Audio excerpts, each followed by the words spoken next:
جیسے اڑیا میں پنکیا کہتے ہیں. اچھا. تو وہ جو ہے مجھے یاد نہیں ہوتی تھی, سمجھے. کئی پرائیویٹ ٹیوٹر آئے, کئی پرائیویٹ ٹیوٹر گئے, تو مجھ کو کوئی ساتھ لگا نہیں. اچھا. تو آخر میں ایک ٹیچر کو پتا رکھا گیا جنہوں نے میتھڈس پر زور دیا, تعلیم کے میتھڈس کے میتھڈس پر, بغیر اس میں یادداشت کیے ہوئے, جیسے جیومیٹری وغیرہ یہ وہ. اس میں انٹرسٹ پیدا ہو گیا جیومیٹری میں.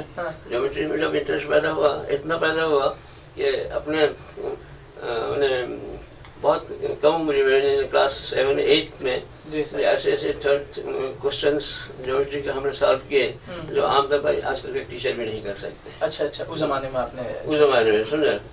تو ایسے ٹیچر آج کل ملتے بھی کہاں, آج کل ٹیچر جو ان تمام موضوعات کو سمجھ سکے.